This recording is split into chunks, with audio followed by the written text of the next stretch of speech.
हमारी बुक चल रही है थिंक एंड ग्रो रिच। आज का टॉपिक है आप अपने भाग्य के मालिक, अपनी आत्मा के कप्तान हैं, क्योंकि जब हेनले ने पूर्व कथित पंक्तियों में मैं अपने भाग्य का मालिक हूँ, मैं अपनी आत्मा का कप्तान हूँ लिखा था, तो उन्हें हमें सूचित करना चाहिए था कि हम अपने भाग्य के स्वामी हैं, अपनी आत्मा के कप्तान हैं, क्योंकि हमारे पास अपने विचारों को नियंत्रित करने की शक्ति है। उन्हें हमें बताना चाहिए था कि ईथर, जिसमें एक छोटी सी पृथ्वी तैरती है, जिसमें हम घूमते रहते हैं और हमारा अस्तित्व है, कंपन की एक आश्चर्यजनक उच्च दर पर प्रवाहित होती ऊर्जा का एक रूप है, और यह कि ईथर सार्वभौमिक सतह के एक रूप से भरा हुआ है, जो खुद का उन विचारों की प्रगति से समन्वय स्थापित करती, जिसे हम अपने मस्तिष्क में धारण करते हैं, और हमें अपने विचारों को उनके भौतिक समकक्षों में परिणत करने के लिए प्राकृतिक तरीके से प्रभावित करती है। यदि कभी हमें यह महान सत्य बताता तो हम जानते ऐसा क्यों है कि हम अपने भाग्य के स्वामी हैं, अपनी आत्मा के कप्तान। उन्हें पर्याप्त जोर देकर हमें बताना चाहिए था कि यह शक्ति विनाशकारी विचारों और रचनात्मक विचारों के बीच भेद करने का कोई प्रयास नहीं करती है, कि यह सब हमसे गरीबी के विचारों को जल्दी से भौतिक वास्तविकता में परिवर्तित करने का आग्रह करेगी, जैसा कि यह धनवान बनने के विचारों पर कार्य करने को प्रभावित करेगी। उन्हें हमें यह भी बताना चाहिए था कि हमारा दिमाग हावी होने वाले विचारों से चुंबकी बन जाता है, जिसे हम अपने मन में रखे रहते हैं, और उस साधन के द्वारा जिससे कोई आदमी परिचित नहीं है, एक चुंबक हमारी तरफ शक्तियों, लोगों, जीवन की परिस्थितियों को आकर्षित करती है, जो हमारे हावी होने वाले विचारों की प्रगति के साथ मिल जाते हैं। उनको हमें बताना चाहिए कि इससे पहले कि हम बहुतायत में धन जमा कर सकें, हमें अपने मन को धन की तीव्र इच्छा के प्रति चुंबकीकृत करना चाहिए, कि जब तक पैसे की इच्छा हमें इसे प्राप्त करने की निश्चित योजना बनाने के लिए बाध्य न कर दे, हमें धन के प्रति सजग हो जाना चाहिए। एक दार्शनिक नहीं बल्कि कवि होने के नाते एनले अपनी पंक्तियों के दार्शनिक अर्थ की व्याख्या करना उन लोगों पर छोड़ते हुए जो उनका अनुपालना करते हैं, एक महान सच को काव्यात्मक रूप में बताते हुए खुद को संतुष्ट करते हैं। थोड़ा थोड़ा करके सच स्वयं को सामने आता है, जब तक कि यह सब निश्चिंत प्रतीत होने लगता है कि इस पुस्तक में बड़े सिद्धांतों में हमारे आर्थिक भाग्य पर महारत के रहस्य है। अब हम इन सिद्धांतों में से पहले की जांच करने के लिए तैयार हैं। ग्रहणशीलता की भावना बनाए रखें, और जैसे जैसे आप पढ़ते जाते हैं, याद रखें कि वे किसी एक आदमी का आविष्कार नहीं है। सिद्धांतों को 500 से अधिक ऐसे लोगों के जीवन के अनुभवों से एकत्रित किया गया था, जिन्होंने वास्तव में भारी मात्रा में धन जमा किया था। ऐसे लोगों से जिन्होंने गरीबी में लेकिन बहुत कम शिक्षा के साथ प्रभाव के बिना शुरुआत की थी। जिन सिद्धांतों ने जिन लोगों के लिए काम किया, आप उन्हें अपने खुद के स्थायी लाभ के लिए काम करने के लिए उपयोग कर सकते हैं। यह करना आपको मुश्किल नहीं लगेगा, यह आसान होगा। आपके अगला अध्याय पढ़ने से पहले मैं आपको यह बताना चाहता हूँ कि यह तथ्यात्मक जानकारी देना चाहता हूँ जो आपकी पूरे वित्तीय भाग को आसानी से बदल सकती है। जैसा कि यह वर्णन किए गए दो लोगों के लिए निश्चित रूप से अद्भुत अनुपात में परिवर्तित लाया है। मुझे लगता है कि अभी आप जानना चाहते हैं, इन दो पुरुषों और मेरे खुद के बीच संबंध इस प्रकार है कि मैं तथ्यों के साथ कोई स्वतंत्रता नहीं ले सकता हूँ, यहाँ तक कि अगर ऐसा करने की मेरी कामना होती तो भी नहीं। उनमें से एक लगभग 25 साल से मेरे करीबी व्यक्तिगत दोस्त हैं, दूसरे मेरे ही बेटे हैं। इन दो लोगों की असामान्य सफलता, वह सफलता जो उदारता से अगले अध्याय में बड़े सिद्धांत को सिद्धांत के दूर दराज शक्ति पर जोर देने के एक साधन के रूप में सही ठहराती, इस व्यक्तिगत संदर्भ से अधिक मान्यता देते हैं। लगभग 15 साल पहले मैंने सलेम कॉलेज, सलेम, पश्चिम वर्जीनिया में उद्घाटन भाषण दिया था। मैंने अगले अध्याय में बड़े सिद्धांत पर जोर दिया, इतनी तीव्रता के साथ कि स्नातक वर्ग के सदस्यों में से एक ने निश्चित रूप से इसे विनियोजित किया और इसे अपने खुद के दर्शन का एक हिस्सा बना लिया। लगभग 15 साल पहले मैंने सलेम कॉलेज, सलेम, पश्चिम वर्जीनिया में उद्घाटन भाषण दिया था। मैंने अगले अध्याय में बड़े सिद्धांत पर जोर दिया, इतनी तीव्रता के साथ कि स्नातक वर्ग के सदस्यों में से एक ने निश्चित रूप से इसे विनियोजित किया और इसे अपने खुद के दर्शन का एक हिस्सा बना लिया। वह युवक अब कांग्रेस का एक सदस्य और वर्तमान प्रशासन में एक महत्वपूर्ण कारक है। इस पुस्तक के प्रकाशक के पास जाने से ठीक पहले उन्होंने मुझे एक पत्र लिखा था, जिसमें उन्होंने उतने स्पष्ट रूप से अगले अध्याय मोहल्ले के सिद्धांत के बारे में अपनी राय रखी थी कि मैंने उनके पत्र को इस अध्याय के एक परिचय के रूप में प्रकाशित करने के लिए चुना है। यह आपको आने वाले पुरस्कार का एक अनुमान देता है। मेरे प्यारे नेपोलियन, कांग्रेस के एक सदस्य के रूप में मेरी सेवा ने पुरुषों और महिलाओं की समस्याओं में मुझे एक अंतर्दृष्टि दी है। मैं एक सुझाव की पेशकश करने के लिए लिख रहा हूँ जो हजारों योग्य लोगों के लिए उपयोगी हो सकता है। क्षमा याचना के साथ मुझे कहना है कि सुझाव पर यदि काम किया जाता है तो उसका मतलब होगा कि आपके लिए कई वर्षों का श्रम और जिम्मेदारी, लेकिन मैं सुझाव देने के लिए उत्साहित हूँ क्योंकि मुझे उपयोगी सेवा प्रदान करने के प्रति आपका महान प्यार पता है। 1922 में जब मैं स्नातक कक्षा का एक सदस्य था, आपने सलेम कॉलेज में उद्घाटन भाषण दिया था। उस संबोधन में आपने मेरे मन में एक विचार रोक दिया था जो मुझे अब अपने राज्य के लोगों की सेवा करने का अवसर मिलने के लिए जिम्मेदार है और मुझे भविष्य में जो कुछ भी सफलता मिल सकती है उसके लिए एक बहुत बड़े पैमाने पर जिम्मेदार होऊंगा। मेरे मन में एक सुझाव है कि आपने सलीम कॉलेज में जो संबोधन दिया था उसका संकलन और सामग्री आप एक किताब में प्रस्तुत करें और उस तरह से जिन्होंने अपनी महानता से उस तरह से अमेरिका के लोगों को अपने कई वर्षों के अनुभव और उन लोगों के साथ जुड़ाव जिन्होंने अपनी महानता से अमेरिका को पृथ्वी पर सबसे अमीर देश बना दिया है द्वारा लाभान्वित होने का एक अवसर दें। मुझे वह सब इस तरह याद है या मानो कल ही की बात थी। आपने उस विधि के विषय में अद्भुत वर्णन किया था जिसके द्वारा हेनरी फोर्ड बहुत थोड़ी स्कूली शिक्षा के साथ बिना $1 के, बिना किसी प्रभावशाली दोस्तों के महान ऊंचाइयों तक पहुंचे थे। हेनरी फोर्ड बहुत थोड़ी स्कूली शिक्षा के साथ बिना $1 के, बिना किसी प्रभावशाली दोस्तों के महान ऊंचाइयों तक पहुंचे थे। मैंने तब आपके अपना भाषण समाप्त करने से पहले ही अपना मन बना लिया कि मुझे अपने लिए एक जगह बनानी होगी।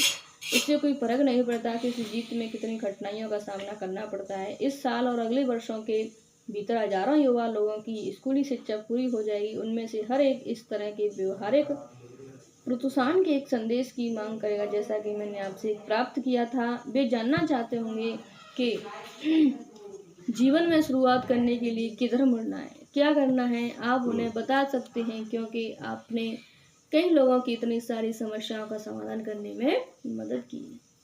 यदि कोई भी संभव तरीका है जिसे इतनी महान सेवा प्रदान करना आप बेहन कर सकते हैं तो क्या मैं एक सुझाव की पेशकश कर सकता हूँ कि आप हर किताब में उस किताब के खरीदार को एक ऐसे पूर्ण आत्म आविष्कार का लाभ हो सकने के क्रम में अपने व्यक्तिगत विश्लेषण चार्ट में से एक को शामिल करें। इसी तरह संकेत करते हुए जैसा आपने सालों पहले मेरे लिए संकेत किया था कि सफलता के रास्ते में वास्तव में क्या खड़ा है। इस तरह की एक सेवा पाठकों को उनकी गलतियों और उनके गुणों के एक पूरे निष्पक्ष चित्र के साथ आपकी किताब उपलब्ध कराने का उनके लिए मतलब होगा। सफलता और विफलता के बीच का अंतर, यह सेवा अमूल्य होगी।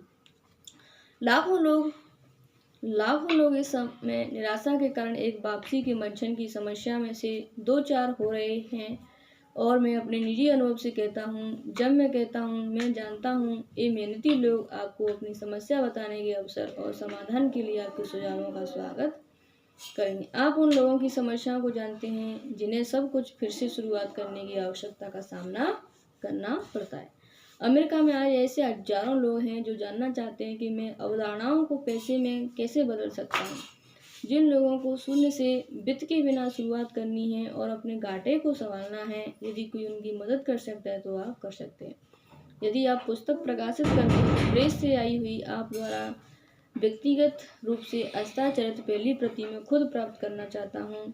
शुभकामनाओं के साथ मुझ पर विश्वास करें। दिल से आपका, जेनिंग्स रूडोल्फ ने एक पत्र लिखा है।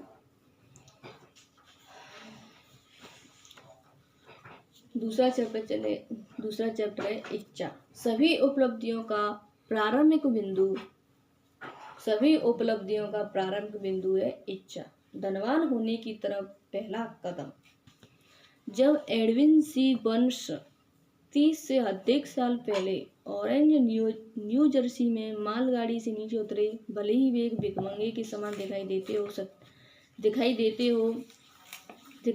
हो सकते हैं, लेकिन उनके विचार एक राजा जैसे थे। जब उन्होंने रेल की पटरियों से थॉमस एडिसन के कार्यालय जाने का रास्ता पकड़ा तो उनका दिमाग काम में लगा हुआ था। उन्होंने अपने आप को एडिसन के समक्ष देखा। उन्होंने अपने आप को श्री एडिसन से अपने जीवन के उपभोग जुनून के उपयोग का एक अवसर देने का अनुरोध करते हुए सुना। महान आविष्कारक का व्यापार साझेदारी बनने की धधकती हुई इच्छा। बर्न्स की इच्छा एक उम्मीद भर न थी। बर्न्स की इच्छा एक उम्मीद भर न थी, यह एक कामना भर नहीं थी, यह एक तीक्ष्ण धड़कती हुई इच्छा थी जो बाकी सब कुछ को पार कर चुकी थी। यह सुनिश्चित थी।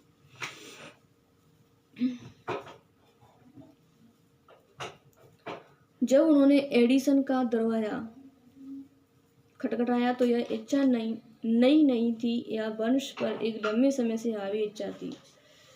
यानी बर्न्स एडिसन के साथ एक व्यापारी साझेदारी करना चाहता था। वो इनकी एक बहुत ही मजबूत इच्छा थी, इसलिए वो इच्छा को रखकर वह एडिसन के दरवाजे पर खटखटाया। तो इच्छा यह नहीं थी, यह बर्न्स पर एक लंबे समय से हावी इच्छा थी। शुरुआत में जब यह इच्छा पहली बार उनके दिमाग में प्रकट हुई, हो सकता है कि तब शायद यह केवल एक इच्छा थी, लेकिन जब वे इसके साथ एडिसन के समक्ष पेश हुए तब यह कोई मात्र इच्छा नहीं थी। कुछ साल बाद एडविन सी बर्न्स एक बार फिर एडिसन के सामने उसी कार्यालय में खड़े थे जहां उन्होंने पहली बार आविष्कारक से मुलाकात की थी। उनकी इच्छा इस बार वास्तविकता में बदल चुकी थी। वे एडिसन के साथ व्यापार में थे। उनके जीवन पर हावी होने वाला सपना एक वास्तविकता बन गया था। आज जो लोग बर्न्स को जानते हैं वे जीवन में उन्हें मिले ब्रेक की वजह से उसे इश्यू करते हैं। वे उनकी सफलता की वजह की जांच करने की मुसीबत समझे बिना स्वयं को उनकी जीत के दिनों में देखते हैं। बर्न्स सफल रहे क्योंकि उन्होंने एक सुनिश्चित लक्ष्य चुना। उन्होंने अपनी सारी ऊर्जा, अपनी सारी इच्छा शक्ति, अपने सारे प्रयास, अपना सब कुछ उस लक्ष्य के पीछे लगा दिया था। वे पहले दिन ही एडिसन के साझेदारी नहीं बन गए थे। वे सेवक के काम से शुरू करने की सामग्री थी। जब तक यह उन्हें अपने घोषित लक्ष्य की ओर एक कदम उठाने का एक अवसर प्रदान करता। वे जिस अवसर की तलाश में थे उसके उपस्थित होने से पहले 5 साल बीत गए थे। उन सभी वर्षों के दौरान आशा की एक भी किरण नहीं थी। उनकी इच्छा की प्राप्ति का उनसे एक भी वादा नहीं किया गया था। खुद को छोड़कर सभी को वे एडिसन के व्यापार चक्र में एक और दांते की तरह ही दिखाई दे रहे थे, लेकिन उनके मन में बहुत पहले के उसी दिन से जब वे पहली बार वहां काम करने आए थे, वे समय के हर मिनट एडिसन के साझेदारी थे। यह निश्चित इच्छा शक्ति का एक उल्लेखनीय उदाहरण है। बर्न्स ने अपने लक्ष्य को जीता क्योंकि वे और जो कुछ भी चाहते थे उसकी तुलना में उनका श्री एडिसन का व्यापार साझेदारी बनने की इच्छा अधिक था। उन्होंने एक योजना बनाई जिसके द्वारा उस उद्देश्य को प्राप्त करना था, लेकिन उन्होंने अपने पीछे के सभी पुलों को जला दिया। वे अपनी इच्छा से खड़े थे जब तक कि यह उनके जीवन का एक हावी जुनून अंत में एक तथ्य न बन गया। जब वे ऑरेंज गए, उन्होंने खुद से यह नहीं कहा था कि मैं एडिसन को अपने लिए एक सुविधाजनक नौकरी देने के लिए प्रेरित करने की कोशिश करूंगा। उन्होंने कहा, मैं एडिसन से मिलूंगा और उन्हें नोटिस दूंगा कि मैं उनके साथ व्यवसाय करने के लिए आया हूँ। उन्होंने ऐसा नहीं कहा, मैं कुछ महीनों वहाँ काम करूंगा और यदि मुझे कोई प्रोत्साहन नहीं मिलता तो मैं उसे छोड़ दूंगा और कहीं दूसरी जगह नौकरी ढूंढ लूंगा। उन्होंने कहा था, मैं कहीं भी शुरू कर दूंगा, मैं वह कुछ भी करूंगा जो एडिसन मुझे करने के लिए कहेंगे, लेकिन अंततः मैं उनका साझेदार बन जाऊंगा। उन्होंने ऐसा नहीं कहा, एडिसन के संगठन में मैं जो पाना चाहता हूँ उसमें असफल होने की स्थिति में मैं एक और अवसर के लिए अपनी आंखें खुली रखूंगा। उन्होंने कहा था, इस दुनिया में बस एक ही चीज़ है जिसे पाना मैंने निर्धारित किया है और वह थॉमस एडिसन के साथ एक व्यापार साझेदारी है। मैं अपने पीछे लौटने के सभी पुलों को जला दूंगा और अपने पूरे भविष्य को मैं जो चाहता हूँ उसे पाने की अपनी इच्छा को दांव पर लगा दूंगा। उन्होंने अपने पीछे हटने का कोई संभव तरीका नहीं छोड़ा था। उन्हें जीतने या फिर नष्ट हो जाना था। सफलता की बर्न्स की कहानी के पीछे यही सब कुछ है। बहुत समय पहले एक महान योद्धा को एक ऐसी स्थिति का सामना करना पड़ा जिसने उसके लिए एक निर्णय करना आवश्यक बना दिया। जो युद्ध के मैदान में उसकी सफलता सुनिश्चित करता। वह अपनी सेनाओं को एक ऐसे शक्तिशाली दुश्मन के खिलाफ भेजने जा रहा था जिसके सैनिकों की संख्या अपने से ही कहीं अधिक थी। उसने अपने सैनिकों को नावों में सवार किया, दुश्मन के देश के लिए रवाना हुआ। सैनिकों और उपकरणों को उतारा। उसके बाद उन्हें लेकर आने वाली नावों को जलाने का आदेश दे दिया।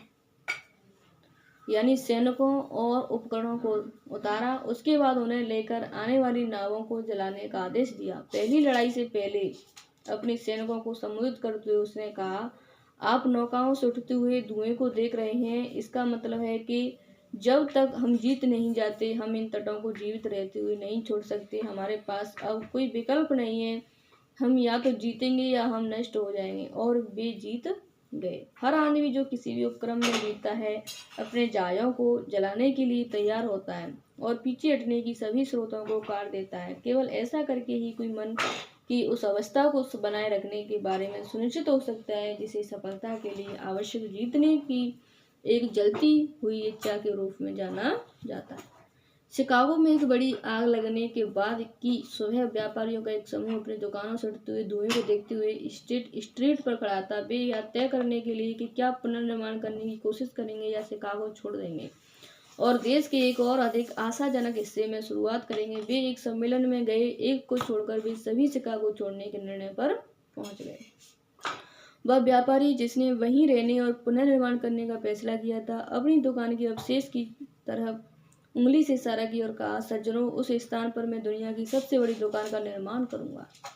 मुझे कोई फर्क नहीं पड़ता कि यह कितनी बार जल जाती है। यह 50 से अधिक साल पहले हुआ था। दुकान बन गई थी। यह आज भी वहां खड़ी है, मन की उस अवस्था की शक्ति की एक विशाल स्मारक के रूप में जिसे एक दहकती हुई इच्छा के रूप में जाना जाता है।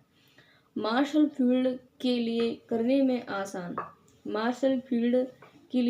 में आसान वास्तव में वही होता है जो उसके साथी व्यापारियों ने किया। जब जाना मुश्किल था और भविष्य निराशाजनक दिख रहा था तो वे वहां चले गए जहां जाना आसान लग रहा था। मार्शल फील्ड और अन्य व्यापारियों के बीच इस अंतर को अच्छी तरह से चिन्हित कर ले, क्योंकि यही एक अंतर है जो एडविन सी बर्न्स को एडिसन के संगठन में काम करने वाले अन्य हजारों युवकों से अलग करता है। यह वही अंतर है जो व्यवहारिक रूप से उन सभी को जो सफल होते हैं उन लोगों से अलग करता है जो असफल होते हैं। हर इंसान जो पैसे के प्रयोजन की समझ की उम्र तक पहुंचता है उसको चाहता है कामना धन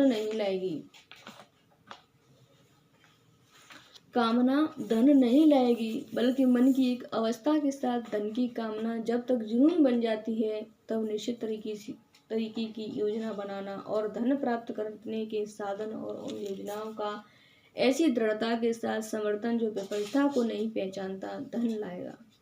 वह विधि जिसके द्वारा धन की इच्छा को इसके वित्तीय समतुल्य में परिवर्तित किया जा सकता है 6 निश्चित व्यवहारिक कदमों से गठित होती है। अर्थात आप अपने मन में इच्छित पैसे की सटीक मात्रा तय करें। मैं बहुत पैसा चाहता हूँ, केवल यह कहना ही पर्याप्त नहीं है, इसे राशि के रूप में निश्चित करें।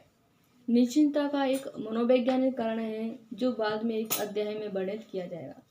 आप इच्छित पैसे के बदले में वास्तव में क्या देने का इरादा रखते हैं यह निर्धारित करें। कुछ नहीं से कुछ अच्छा जैसी कोई वास्तविकता नहीं है।